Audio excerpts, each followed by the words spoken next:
I did have a very extensive history of childhood trauma. It kind of started with just really wanting to die and figuring out, if I'm not going to die, how do I make this existence more peaceful? Like, I was just going through the motions, trying my best, like using what little information I had about trauma. So I started looking into that. So I'd gone to a medium and he said things that were very triggering to me because I wasn't there yet, because I was born and raised in Oklahoma and we're very Southern Baptist here. And I mean, like, you can't practice religion here without fire and brimstone. And I was really hating on myself, like, yeah, I gotta work so hard to be this person. And it just hit me like, well, why am I working so hard to become only this like Zen Buddha person? Like, I wanted to be perpetually unbothered. And part of that's because I've been very reactive most of my life. And so my shame really lies in the fact that I was mean, I was loud. And I'm like, yeah, Buddha doesn't have any stress, man. Those monks, they don't have any stress. They're out there in the nature. What? And I also realized, like, I had just become really good at standing up to like toxic people. I kind of just learned how to hold this fire. I don't want to extinguish it. I already am all those things. I am already all these things that I'm trying to be. I'm getting mind-blowing, eye-opening, soul-stretching revelations about myself like every few hours for probably 2 months. Like, I was like, okay, we might be in spiritual psychosis, friends, because I'm a new person every 4 hours of my life. And is it possible that you hate this about this person because you actually hate some part of that in you? You know, understanding that we really are just mirrors for one another, and that you can't have people in your energy that aren't just like you, because that's not the way it works. So I spent a lot of time figuring out how I was just like everybody else. Maybe it looks different, but our motivators really aren't any different. We're just trying to keep ourselves safe. And that's our subconscious. That's its job. And so we have a tendency to make ourselves believe that other people's behavior has anything to do with us, and it just doesn't. You mentioned your childhood, Mm-hmm. and you speak about adverse childhood experiences. I'd love for you to kind of give us the lay of the land with that, so that we are, I guess, more familiar with what that means. I know we talk a lot about trauma, Mm-hmm. but we don't often particularly mention adverse childhood experiences, Mm-hmm. and kind of like how deep that goes and what the impact of that could look like. So I'd love for you to get into that, and you could go as far and as deep as you'd like to. I'm Okay. here to receive. Yay. Well, I love starting with adverse childhood experiences, or ACEs, just because I guess I thought it was a more familiar term than it actually is. And I'm glad to know, like, I'm already like thinking of someone else you should talk to also. But um, the thing is that I think people overlook what can be considered traumatic. And True. so adverse childhood experiences is a essentially a questionnaire that was developed to try to like put the biggest hitting pieces of trauma that they could come up with in a very succinct way, in a like, the original was only like 10 questions because it was like 10 categories. um, Now listen, I'm going to be really honest. I'm not like fully educated on the history of this questionnaire or anything. The way I learned about that particular questionnaire is I was working in education at the time, and a lot of the trauma informed practices come from that questionnaire.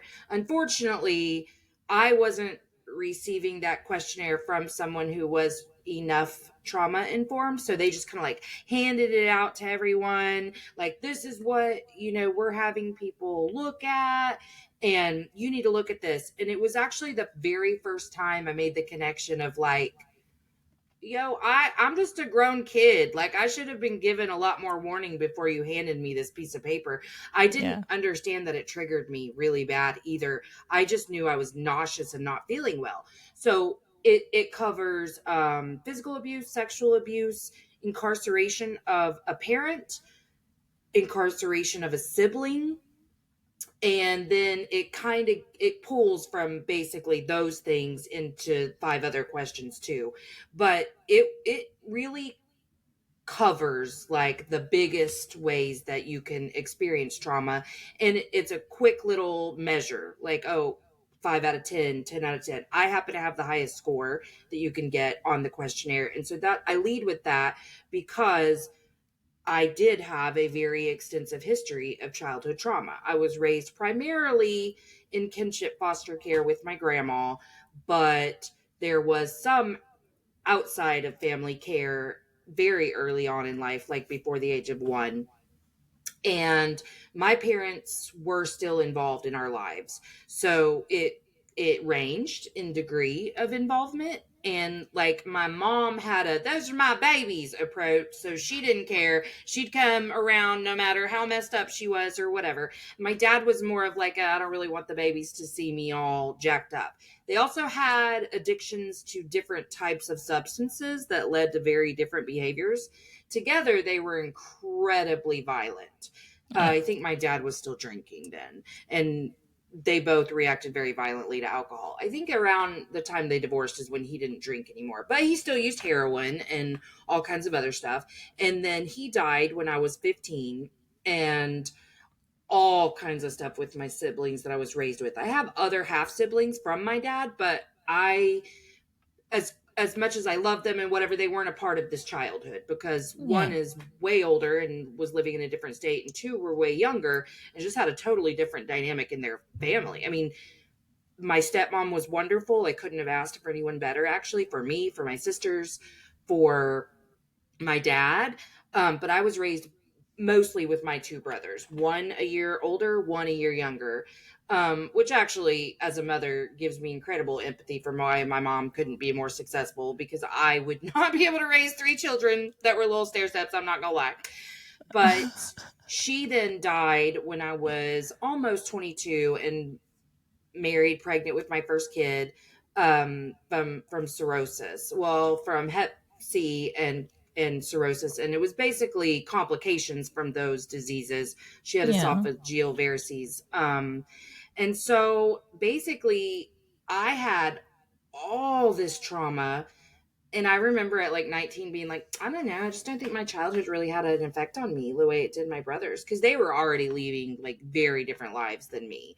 And Yeah. I was the golden child. So I was making all the right decisions for all the wrong reasons and just like motivated by spite, like, because I'm not going to be the statistic you guys keep telling me I'm going to be. And Yeah. crazy family members with the just nonstop talking badly to kids, about kids, whatever. So I had a lot to prove to myself and others, or at least I felt like I did. And that was Yeah. really my key motivator instead of like what's going to be a fulfilling life. On the flip side of that, I've always considered myself really lucky because as a child, I believed my purpose was to endure these things to then find the way on the other side and show others how to do that. I mean, before the age of 5, I was solidly like, this is my purpose. I'm going to make a difference in this world because of these experiences. And then Wow. like, as I got a little older, I'm like, was it Delulu? Like, was I just coping? But the missions never changed. Like it's always felt the exact same. And so Yeah. that's kind of where I'm at now is I realized, oh, did have an effect, did. And a big one. I spent my whole adult life running from all of the feelings from those experiences. And then I just reached a really profound period of darkness. And this is me on the other side of that and, sharing my light with others. Wow. So, what did it take for you to turn it all around? And, talking about how you were perceiving things when you were 5 years old, um, how do you even perceive the experiences that you have right now? And then you mentioning going through this period of darkness, then how did you turn that around as well? Well, it kind of started with like just really wanting to die Yeah. and figuring out if I'm not going to die, how do I make this existence more peaceful? And I just kind of started moving pieces. Like I literally was just trying to survive from about November of 23 to July of 24. Like I was just going through the motions, trying my best, like using what little information I had about trauma, thinking I knew more than I did, honestly, and not knowing what I didn't know. It was just like inhibiting every single ounce of peace. Like I just could not move forward. But I was like, okay, I know that there is an answer. So I kind of just got really creative and started working on some children's books. I wanted to learn the self-publishing process. I did a lot of things like that. But I knew I was in a really toxic work environment, and I also knew I had this purpose and I wanted to pursue it more fully. So I kind of just decided I was not going to be scared to quit my job anymore. And I did that and started a podcast and really just put a lot of effort into growing me. And it was actually one of my earliest podcast guests that made the biggest difference in my life, because she works for a guy in Arizona named Troy Love. He's also a licensed clinical social worker, and he wrote a book called the Finding Peace Workbook. And he has a whole method, a course you can buy and whatever. I just did the workbook, but she kind of walked me through. I had her on a couple of different episodes, and she kind of walked me through, because what he did is he broke shame down into different archetypes, and you get really familiar with like the personality and the narratives. And once that was introduced, the beautiful thing about our subconscious is that it immediately takes in the information. And the next time, because what was happening is my brain was very, very, very full of what I thought was just negative self-talk, but it was so Yeah. loud and it felt like personalities fighting with each other. And my older brother is actually very chronically unmedicated schizophrenic. And my mom was diagnosed with schizophrenia too, but in hindsight, the way she described it sounded a lot like what I was going through. And I know Mm-hmm. even people have thought, oh, BPD. And I'm like, no, like I, once I figured out what these shame narratives were, I was able to eradicate them.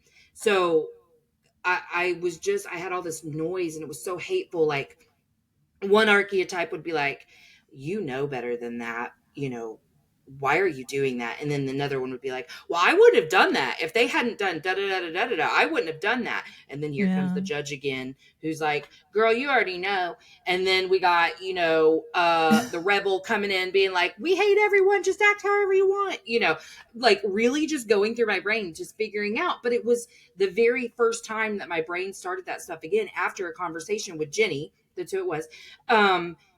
My subconscious was like, hey, like, remember how we were gonna try to figure this out? And it was the first time I could actually hear and understand what I was saying to myself in these moments of stress. I had zero coping skills, literally. I mean, I couldn't Yeah. deal with the most minor of inconveniences. In fact, it's hilarious to me that I started a podcast with zero understanding of how to do a podcast, no tech understanding. I mean, I just said to myself, perfect is the enemy of good. We're going to do it, and it's going to be as crappy as it needs to be until we figure it out. But like, I remember one day, the third tech issue of the day, and I'm wailing because I have no ability to calm myself. Like, my early recordings, my voice is so deep because I would be crying for hours Oh beforehand man. trying to get things figured out. And it was awful. And I remember sitting there going, I get it. I get it. I get it. Because I was lucky enough to have like a real spiritual awakening during my healing. And so I was like, I get it. You're saying as long as I'm going to respond this way to every minor inconvenience, you're going to keep giving me every little minor inconvenience. And so Yeah. I just said, okay, I don't even care about this. I don't know who I'm talking to. I don't know. I'm just like, I don't even care about this. That's fine. And like, I really had to learn how to just not make a really big deal about everything. But it was my podcast guest that really saved me, because I was like, ooh, good idea. Let's start getting professionals on. Like, let's give me advice. And I'm a therapist, but at this time I wasn't a therapist. I was licensed, but I wasn't doing that. I Yeah. was just trying to fix myself. I was like, yo, we got to do something different here. And that book, man, it changed everything for me. Obviously, I've learned so much more since then in the last year, but it changed everything for me. Wow. Wow, that is amazing, Melissa. Yeah. So, like, speaking of you not being able to cope with small little inconveniences, how did your spirituality really come into play? Like, I'd love to know more about what your own awakening was like and what you learned about your experience from that. Well, great question. My spiritual awakening really started in my understanding of astrology. I've always loved astrology, but the more I got into it, the more it resonated with me. And I was friends with somebody who was friends with someone else who was super into astrology. And he was like, she says astrology is more like a blueprint of your life or like your destiny. It's not like a coincidence that these are the characteristics you get if this is what's going on. So I started looking into that, and I had gone to a medium because my parents had been gone for so long, and I was in this, are they proud of me place. So I'd gone to a Oh. medium, and uh, he said things that were very triggering to me because I wasn't there yet, but I just filed it away. And I was like, I don't believe that. And it kind of pissed me off that you said that, but also I'm open. So I'm going to just keep it back here at the back of my mind. And then as I kept going, I understanding my astrology and looking at it as a blueprint, it made so much sense to me. Like it really laid it all out, and I could see each little piece coming together. And Mm, so it kind of restored my ability to have faith in something, because I was born and raised in Oklahoma, and we're very Southern Baptist here, mm, and very everyone here is kind of a fundamentalist. I mean, like, you can't practice religion here without fire and brimstone and nastiness. I mean, really.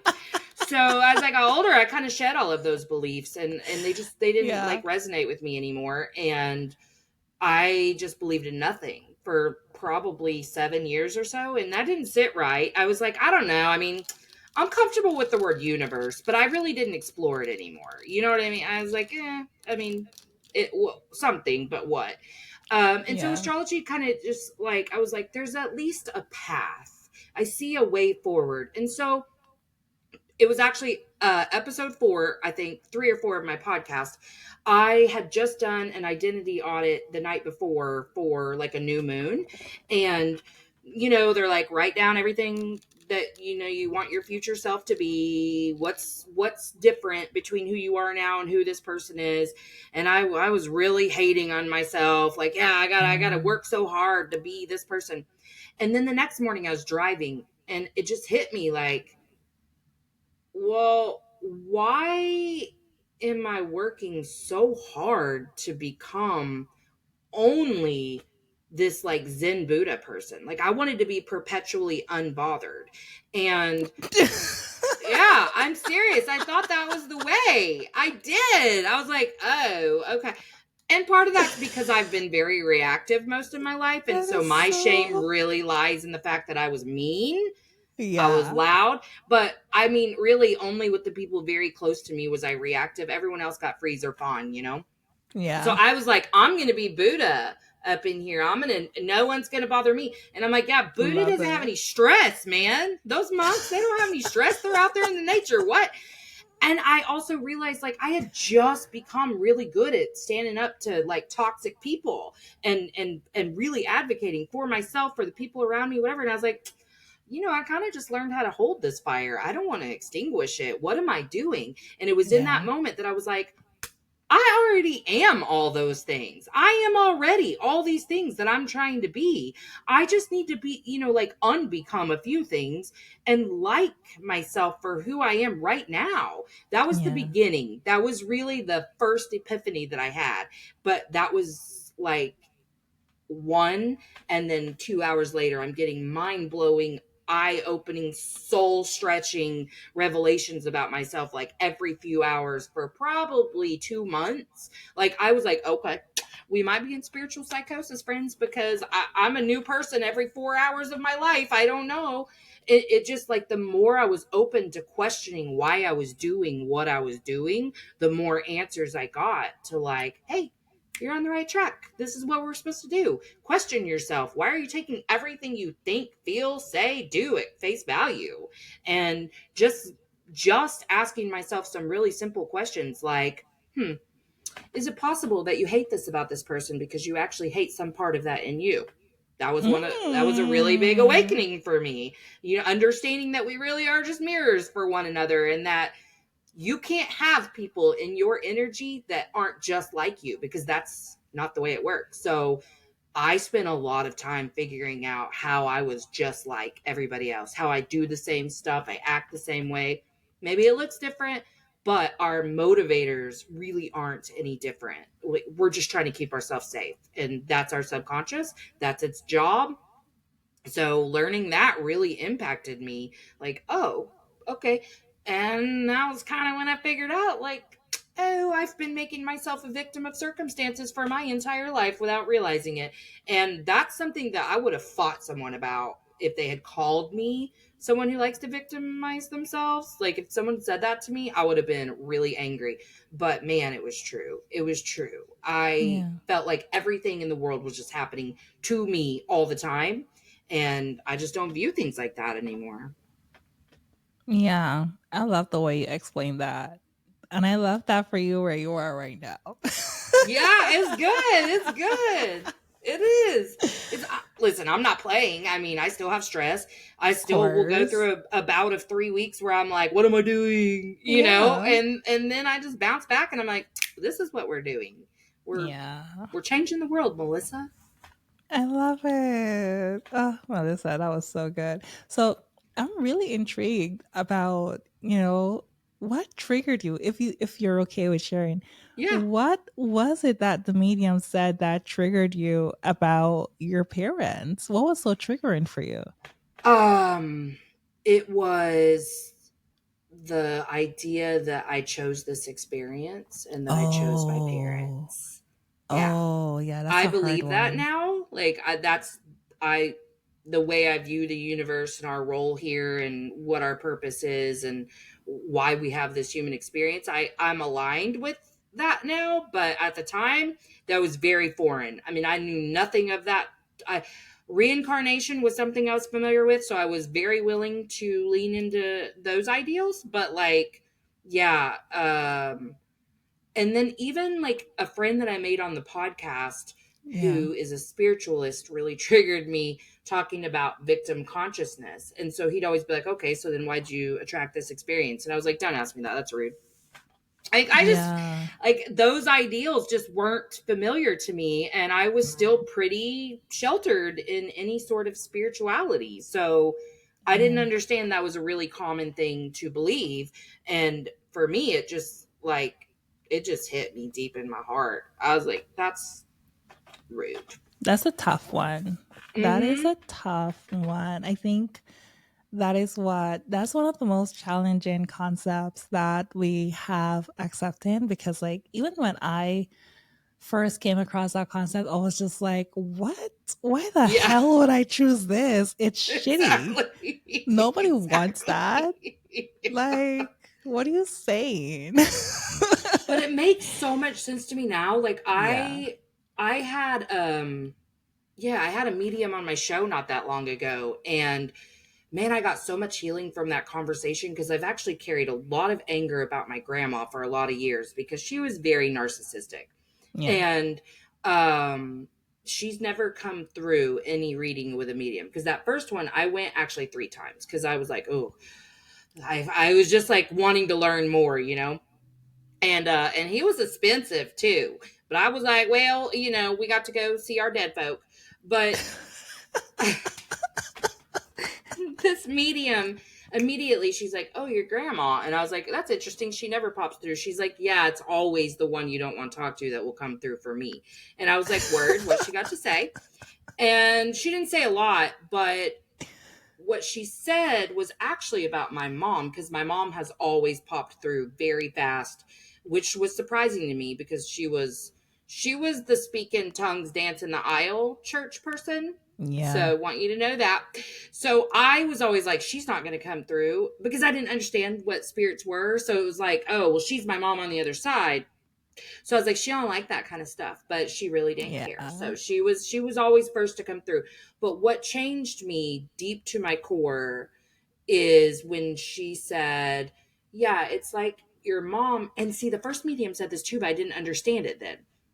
He maybe used a little different language, but he said the exact same thing, and I didn't know what he meant because I Mm. wasn't familiar with soul contracts at the time.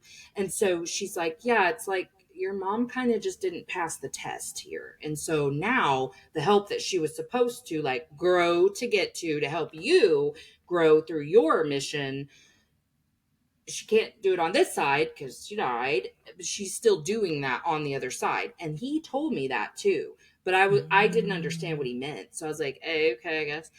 Um, but hearing that about my mom made me have that understanding about my grandma too. Like I can see in our astrology where like our like we absolutely have soul ties, like absolutely.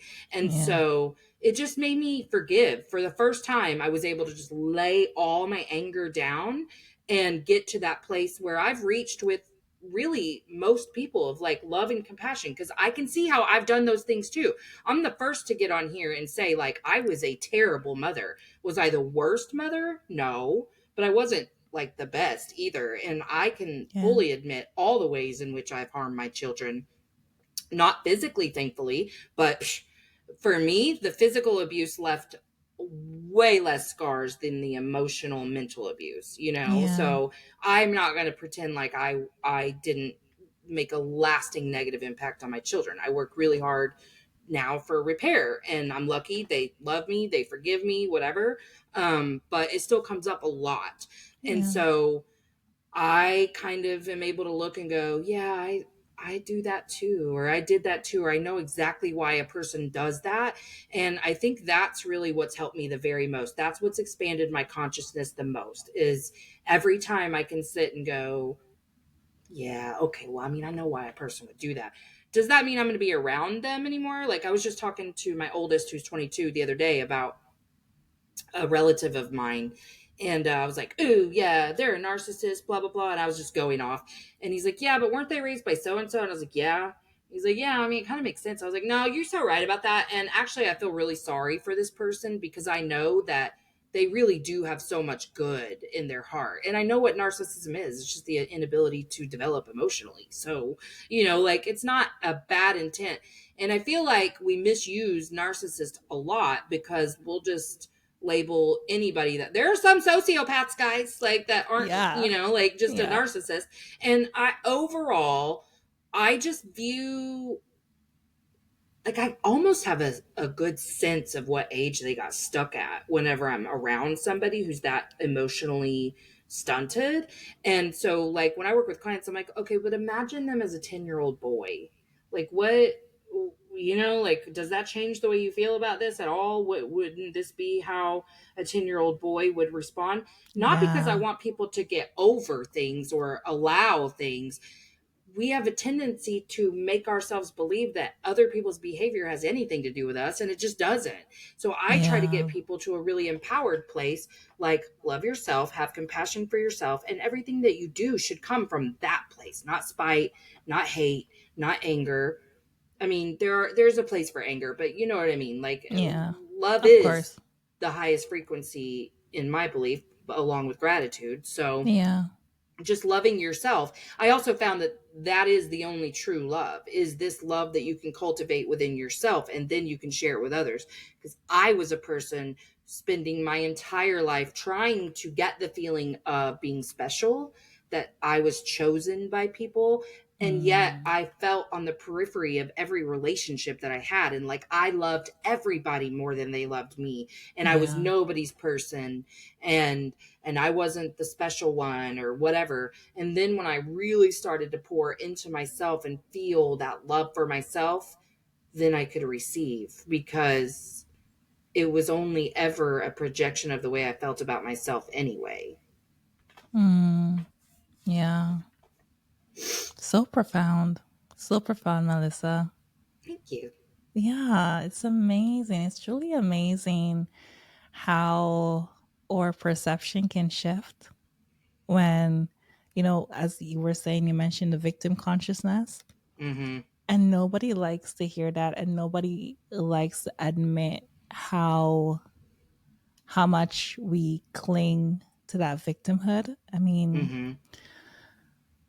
unpleasant things happen to people all the time, right? And Mm-hmm. it sucks. And it's okay to be in that state and experience the grief of that. But yeah, like when we kind of take that and then it becomes our identity. And then Mm-hmm. we use that as like a crutch for everything that we do moving forward. Then that's just like a whole different thing that we're creating. And it's just, yeah, to be stuck there Mm-hmm. is it's really something else. And I understand the challenge of coming out of that.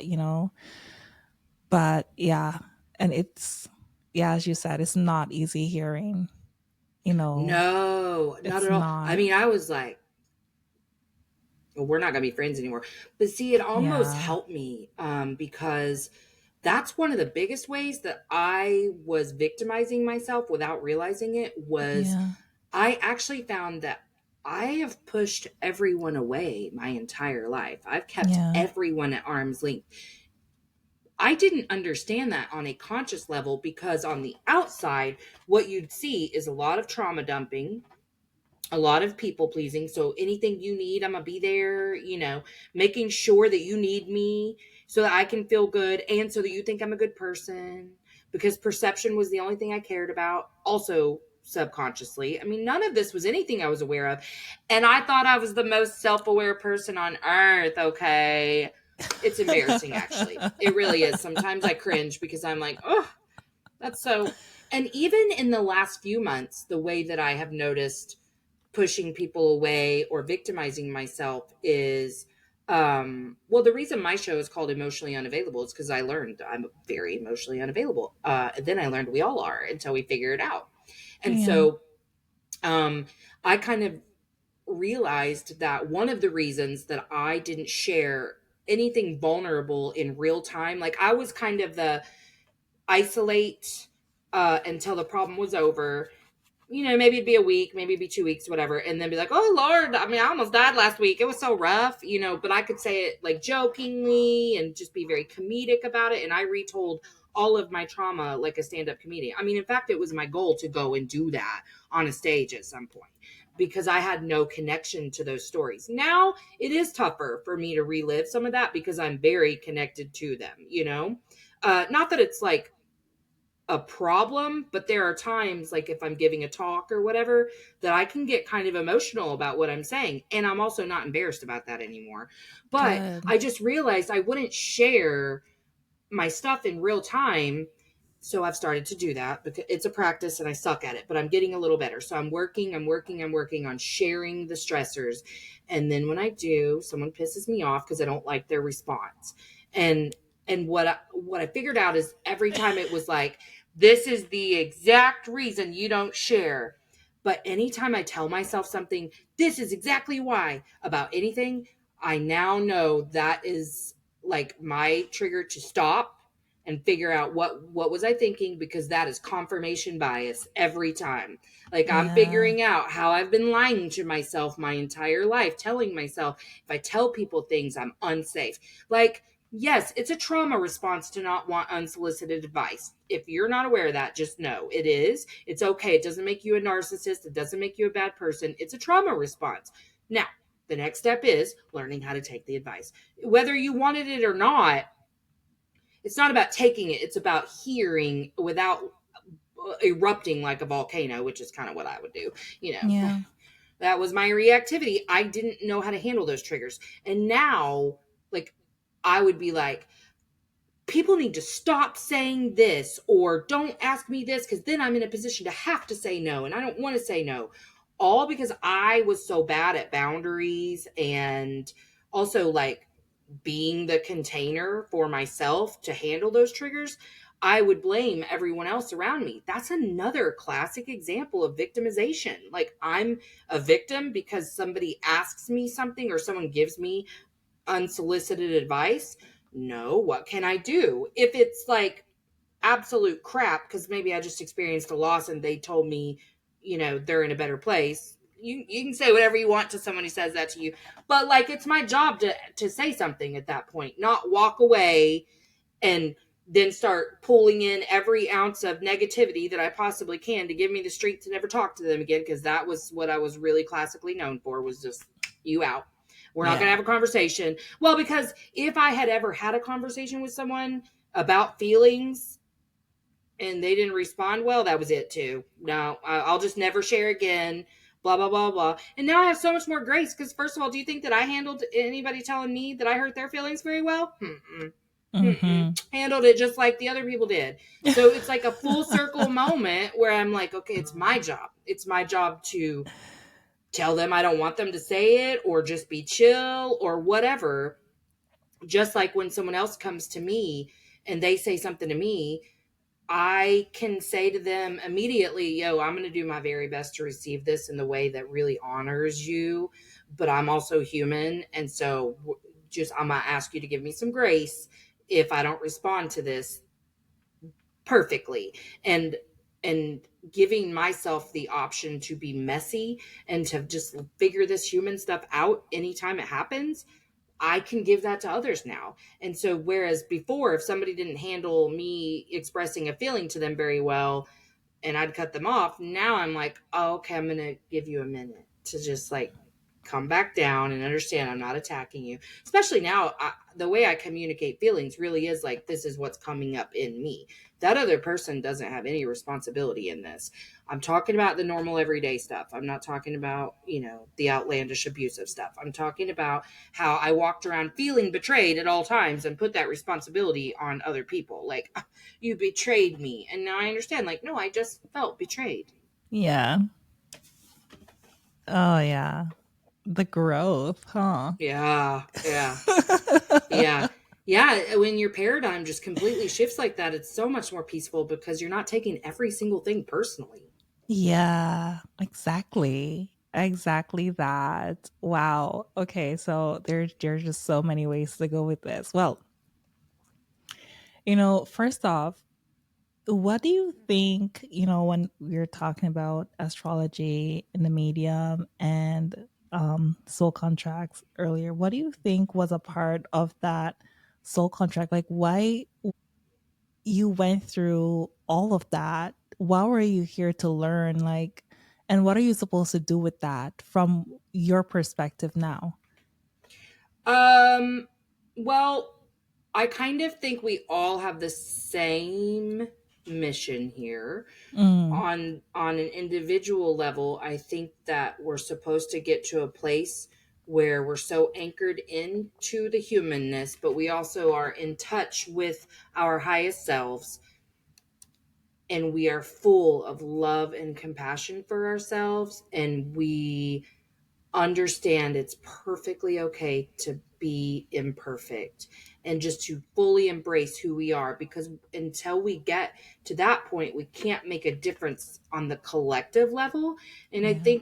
I think that on the collective level, we are all here to move us forward, to be more loving, to be more compassionate, to be more understanding, to be able to see the humanity in everyone, and also to understand we are all one. We are all one of the same thing.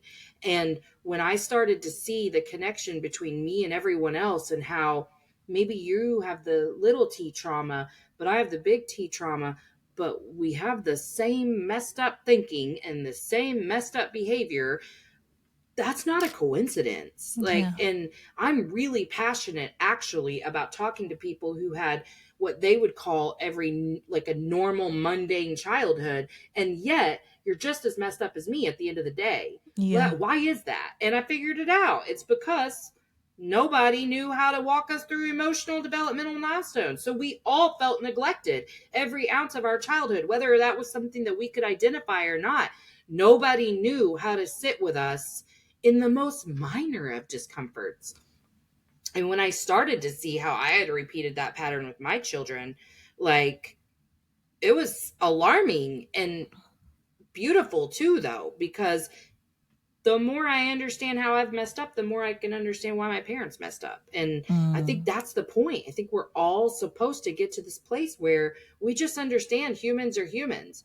I mean, about the only set of people that I can't find an ounce of like love for really is pedophiles, but otherwise, I Yeah. can, like, you get me in a heated conversation about stuff, like, yeah, I'm gonna get pissed and I'm gonna, like, talking politics is rough right now. So yes, I can react from a place of passion that isn't always subtle, we'll say. Mm-hmm. But like when I sit, you like that? You like that?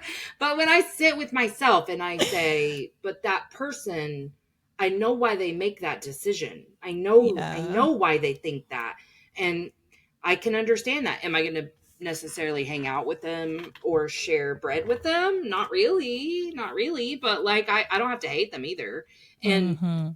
I think that's too what everybody was always trying to get us to understand about forgiveness. You can forgive, you can't forget, whatever it is, that's your own personal mission. But at the same time, like, man, my life is so much more full of peace not carrying around all of this anger. And like I did that for me, not for anyone else. I wanted to release that.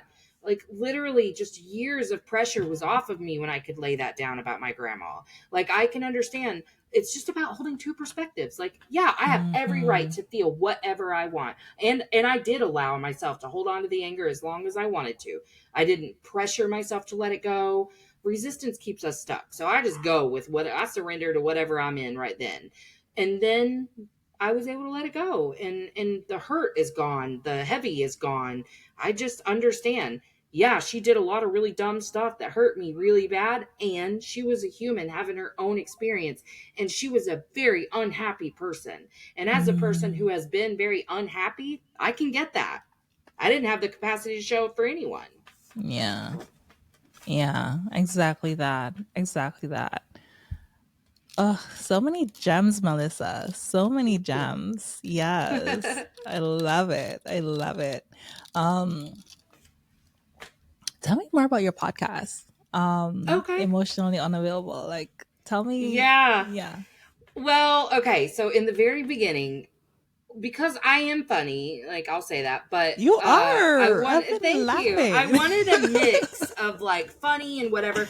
Mostly I was scared to show up really fully authentically, right? So at Yeah. first it was going to be couples. Like I would have couples on and I would interview them and I'd be like making fun of their answers like cuz it was I don't it was just different stuff. Those early episodes they're fun. But Hmm. um also I was struggling to get guests. I don't know how anybody starts a podcast and doesn't like do that, but I was Yeah. struggling. I'm like begging people to be on my show, right?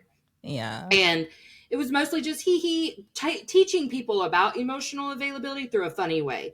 Then as I kind of like was developing emotionally, spiritually, like when I had Jenny on, like I was very raw and she was helping me through real stuff. Like that is on my show, me having these awakenings and like in real time I'm learning where I've really hurt myself for a That's long time. amazing. Hmm. And so then I craved that type of connection. And I didn't talk about astrology or spirituality at first because I'm in Oklahoma and I knew like it was people I knew that were my listener base at first. And I was Yeah. afraid of losing listeners. And then I just quit caring and was like, oh, okay, but you got to be you or your people can't find you. So I kind of True. slowly started talking about it. Now, I have people on that believe things that weren't necessarily things I believed, and it can feel very outlandish to people who aren't really in the spiritual world, and that worried me a little bit. But it's also like, hey, if you're my listener, you are open. You don't have to believe everything. Like sometimes because I do it's like a separate intro before the release, and so I'll be like, listen, maybe we sound crazy, and that's fine. We're not, but Just listen. Just listen to the episode. Tell me what you think. But it's a lot of, I try to just connect with people about who they are. Like, because of course, you know how people want to promote themselves. So, like, you know, Yeah. coaches will come on and whatever. And I'm like, that's fine. We'll promote your work. But, like, we're going to have a heart to heart. So that's the Mm-hmm. way I do it because I love connecting with people. I found that it gives me so much energy to have these types of conversations. Like, literally, I love going on other people's shows to do it. I love having people on and we just talk about like what we've been through and how we got to this place and what did you learn? Oh wow, I haven't heard of that. You know, like I learned about human design from my show. That's been really instrumental. Like Oh, there's so many nice. people that have come on and taught me the coolest stuff. Like it's and you know sometimes they'll give you free readings. Like there's all kinds of, if someone offers a free service after they've been on my show, I'm like, yeah, I'll do that. And it's helped. Yeah. Like I had a coach on, a mindset coach. She's so much more than that. I don't even know if that's what she actually names herself, but she offered a free coaching session for me having her on. I was like, okay, yeah, that was my first time ever doing anything like that. She taught me how to get into inner energy that I want to, because I was nervous about an event that I was going to go to. And she taught me, that I was being in my masculine energy, like trying to, Melissa, go do it, you know, but Yeah. doing something that made me very anxious because I was thinking I need to go into the event extroverted. I'm really not extroverted like that. I am if we can have these kind of conversations, like, but most people don't want to be like, hi, I'm so and so. And then me just, you know, well, tell me about your life story. That's not how it goes. So in crowded rooms, I'll get pretty anxious. And so she really helped me understand, like, you can go sit at a table and wait until something naturally happens. Like, you don't have to go force anything. And that's when I really learned how to like get into my feminine. My show has changed me because I get to meet all of these really cool people who teach me so much. So I still feel like it really centers around my journey, but also I get to make all these beautiful connections. That's beautiful. I resonate with everything that you've been saying because even developing this podcast, it has been a personal development journey and spiritual journey of mine as well. Mm-hmm. Like before this podcast was developed, like I was at rock bottom and it was me doing the work and slowly crawling my way out of that, how this Mm-hmm. podcast came into being. And yeah, my idea initially when I started it is completely different from what it is right now. And speaking to all the people that I've met on the podcast has taught me so much about Mm-hmm. myself, about my own process, about my journey. I've had readings on the podcast too, which is, Yeah, it is so yeah, great. yeah. So it's crazy how a different world of things can open up for you when you Mm-hmm. stay open and when when you actually actively begin doing the work and just committed to just being open-hearted and open-minded about whatever it is that might be presented to you, right? Because instead of being just stuck in this fear-based mindset, and that's why I named the show The Other Side of Fear, because I recognize how much I have been operating from that state, right? Mm-hmm. Being the people pleaser, not having boundaries, because all of this came out of plethora of childhood trauma, Mm-hmm. and yeah, and there are times when like I didn't know how to deal with my own emotions. Like I've always written as a kid, and that's how I kind of learned to deal with some of my inner thoughts and feelings. But even after a while of growing up into early adulthood, in my 20s, I completely stopped writing because I felt like even that became hard for me because I wanted to detach so much from what I was Mm-hmm. feeling, especially when I felt like someone did me so wrong. Mm-hmm. And I felt like, no, if I begin to think about how I feel, or if I begin to um or if I stayed in this feeling of sadness or unhappiness or feeling heartbroken, then I'm giving them power over me or something like that. And Oh yeah. yeah, Mm-hmm. and I didn't, I can relate to that for sure. yeah, and I stopped writing for a while because of that. And I didn't realize how distorted that was because it is through being in that state and being able to express that, then you could heal from it. And I thought that if I continue to express how I felt or continue to allow myself to feel those things, then I will be giving them more power. But truly, it isn't allowing yourself to go through all of that and express it and cry and scream and Mm-hmm. whatever, that allows you to actually take your power back, right? Take your power back in a way whereby you express it, you're in that state, and then you can release it so that you can release it after, like it no longer has a hold on you. And yeah, I was in that state of like wanting to detach from my emotions for the longest time. But that's what we all do. We avoid. In fact, it got to a Yeah. place where I got a little tired of all the like precious ways that people talk about dismissive avoidant versus fearful avoidant versus anxious attachment on TikTok. I'm addicted to TikTok. I'm not going to play about it, but because we're all avoidant. Like maybe a Yeah. boy or a girl if that's what you're into, but like maybe the person that you're trying to get with can trigger your anxious occasionally. But Yeah. overall, we're all running from feelings. And Yeah. you talking about being able to release it reminded me that like I used to get pissed when people would be like, you just feel it and release it. Because what I was doing was thinking about it, spinning up here, over and over and over. I didn't know how to feel anything. I could not experience a feeling. Literally, I'm driving down the road and I'm like, traditional grounding didn't work that well for me, like the 5, 4, 3, 2, 1, because Yeah. listen, think about me, I can overthink. So like I'd be in one way trying to find the 5 things and then over here like still, making myself miserable. So I'm driving Yeah. down the road and I'm like, oh, Melissa, your neck, shoulders, and back are hurting really bad. That's supposed to be your clue that you're overthinking about something. And I was like, okay, get out of my head, into my heart. First of all, what was I thinking about? Okay. So if I were to label that, because I just use those basic attachment wounds as my feeling labels, because I feel like everything fits in one or more of those. Mm-hmm. Because like if you Google feelings, you're gonna get so many adjectives, and that is a waste of my time. I don't need to sit and is it disappointment or frustration? So I was like, okay, what were you thinking about? And I'm like, oh, okay, you were feeling rejected. Feel the rejection. Get out of your head and feel the rejection. And this was the very first time I ever experienced a feeling in my whole effing life. I was like, okay, feel. And I felt myself like leaving my brain and entering my body for the first time in my entire life. And it was very moving. I was like crying because it was new, and I understood then like what people mean when they say coming home to yourself. It was the first time I came home. And so I was like, okay, rejection. Then it's over in 90 seconds or less.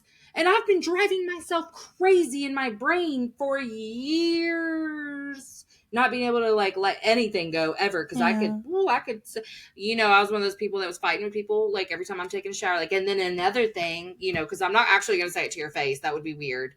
I'm Yeah. going to come over here and I'm going to overthink it and I'm going to talk bad about you behind your back and like ad nauseum. Like I couldn't let stuff go ever because it wouldn't leave my brain. So like understanding that's why like, when I work with people, my first step in the framework is like quiet the noise, because you got to learn how to control this. It's a very Yeah. powerful muscle that doesn't do you a lot of good. Like unless you're Right. trying to actively solve a problem, get out of your brain, because it is only there to keep you alive. It's not there to help you in any other way. That's a great function for a brain. I'm thankful that it's keeping me alive, but like that's not where I live. I live in my heart. Yeah. Yeah. So true. So true. Yeah, a lot of us, gosh, I'm just thinking about like some of the unpleasant experiences that I've had with others, and even getting to that point where you are recognizing where their reactions are coming from, recognizing what they're mirroring for you, recognizing like the lesson in the relationship or whatever it was that you have with the person. And yeah, at first it's kind of like, well, shit, right? But when you Yeah. look deeper into things, you recognize the different layers of yourself that were not tended to for such a Mm-hmm. long time, right? And even when you were just talking about how, when you were developing your podcast and you were expressing your pain, but you weren't expressing your pain openly. You were using like a narrative of humor, right, Mm-hmm. to express that. And I feel a lot, I can lose count easily of how many people around me that I know do that situations that seriously harm them, and they turn it into a huge comedic Oh my God. thing, Yeah, me and my right? brothers had very dark humor. We made some Yeah. really inappropriate jokes about our mother. But like I mean actually both of our parents, that's just what we did. I just Yeah. wish, well, I can't even wish for this, but I remember feeling hurt that people didn't see how bad I was doing Yeah. because of those things. Like something I talked about a lot for a little while in this journey was like when I found softness, because I was so angry that everyone had told me my whole life, like, you are so strong, you're so brave, you're so resilient. Yeah. And it's not that those things didn't feel true, but I was tired of hearing it. I wanted them to help me. Like, I was like, Yeah. I don't want to be strong anymore. I want someone to hold me. I want to be nurtured. I just want to be a girl. Like, just love me, Right? please. Like, just let me live. Yeah, Like, give me a somebody help me hug, here. something. Yes, yes. Yeah. I mean, not that I had ever asked anyone for anything like that, but Right? I didn't identify it before.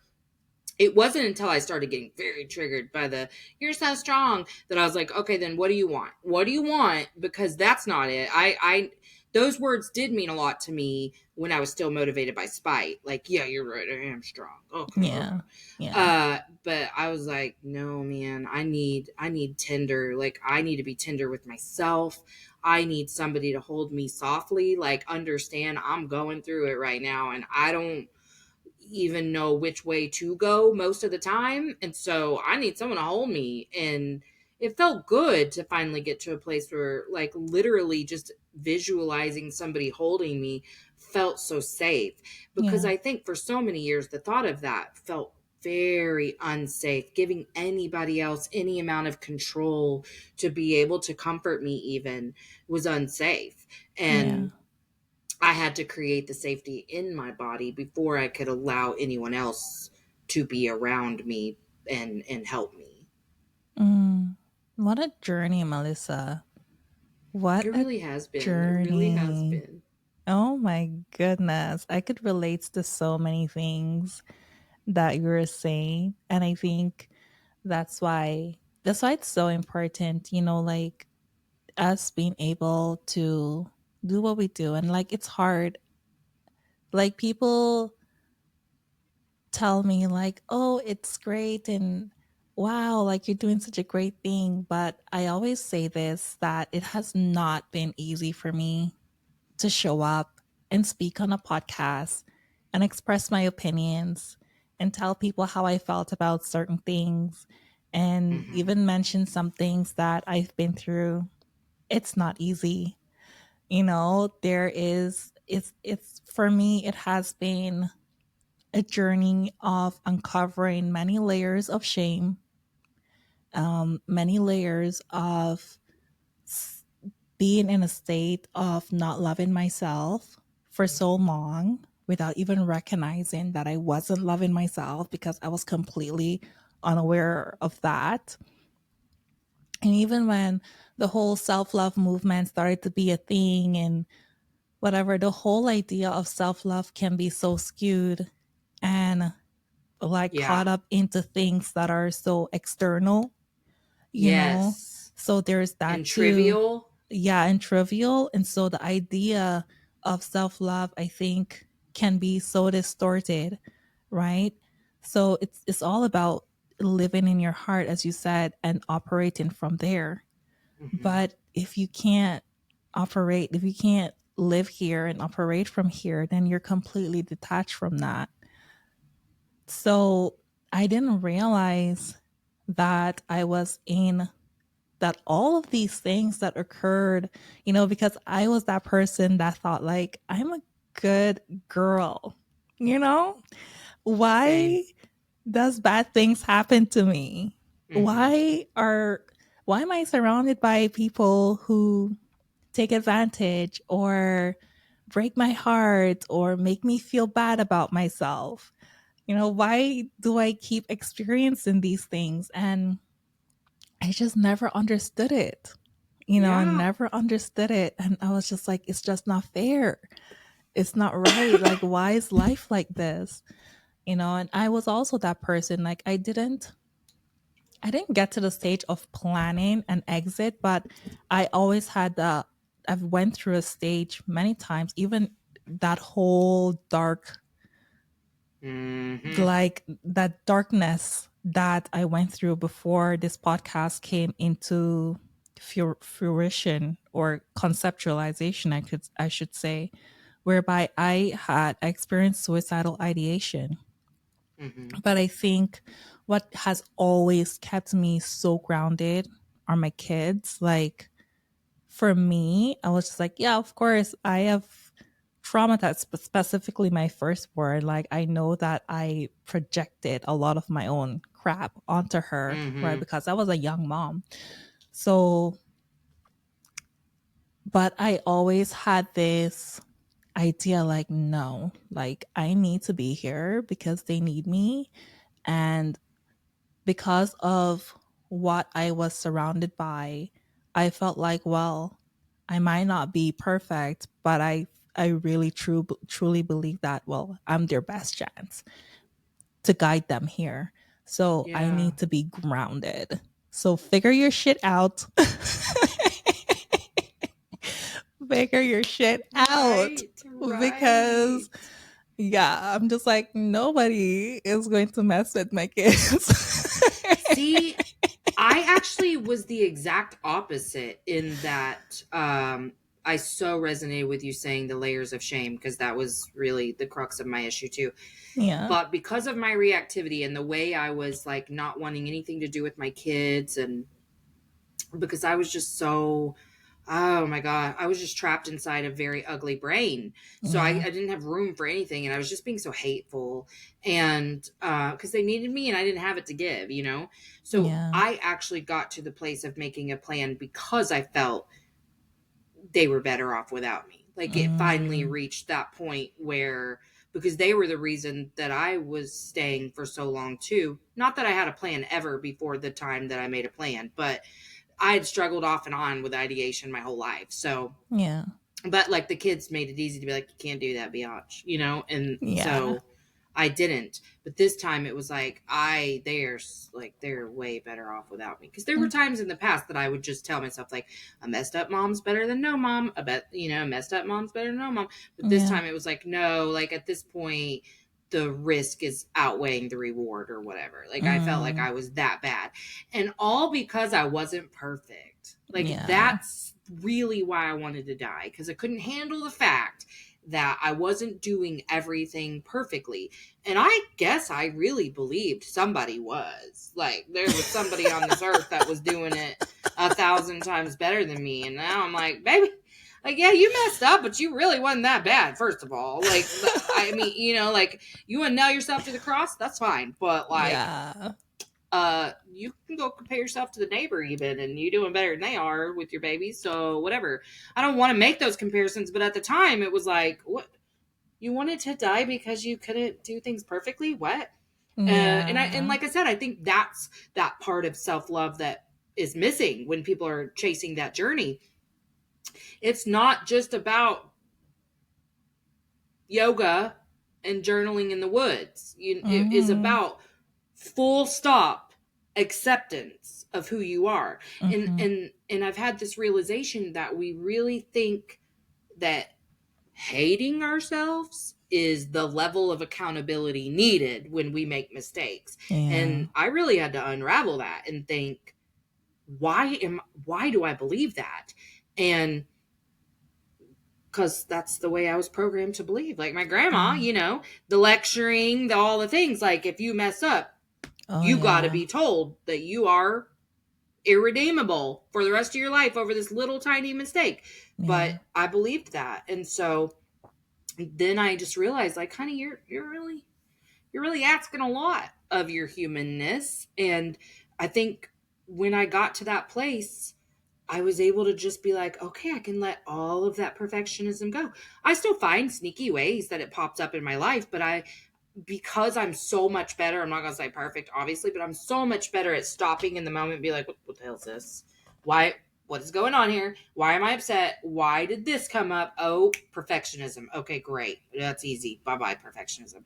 But I think that people think that if you're willing to have unconditional love and regard for yourself, that you'll just give yourself a free pass to be whatever.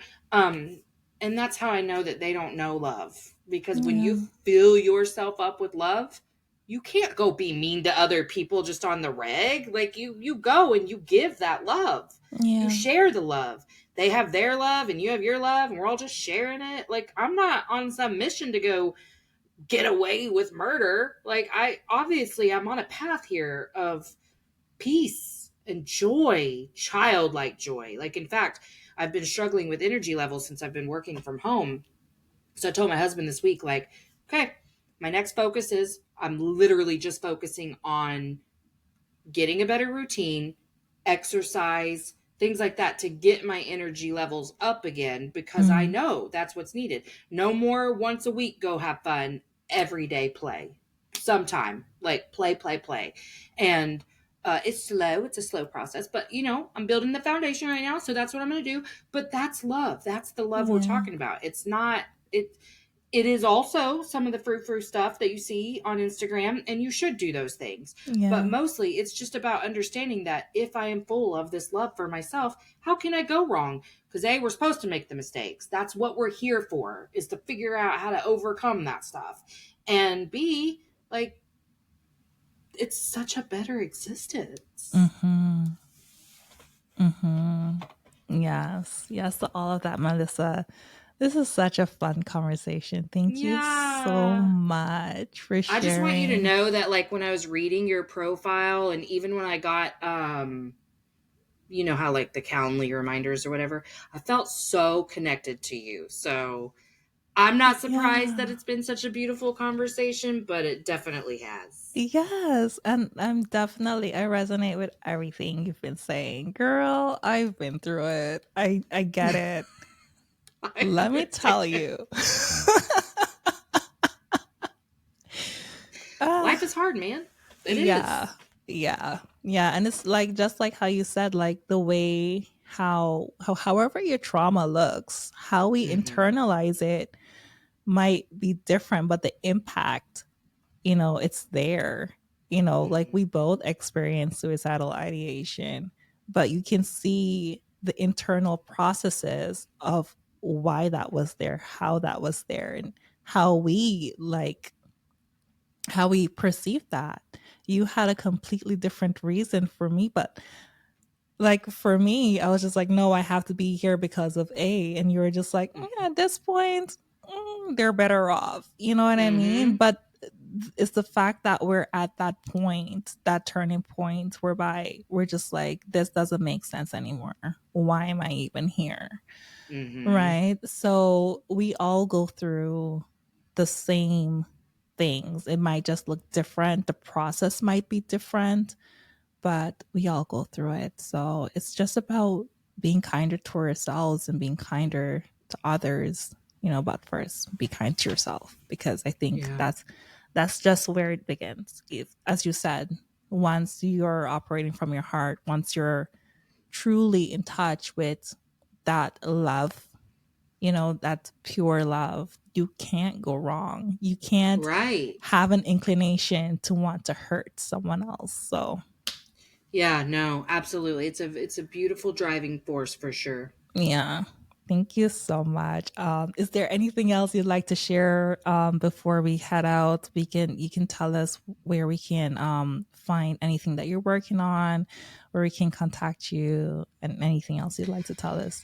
Listen, Kertia, I'm still trying to figure my life out. Okay, once I get really solid on what I'm doing, I pivot again. So you can feel free to go to my website, empoweredwithmelisahepner.org, if you want to. There are some good little workbooks on there. Yeah, there's a couple of like workshops, things like that I have linked, but otherwise I don't know what I'm doing with my life right now other than my podcast. But I would love if people listened.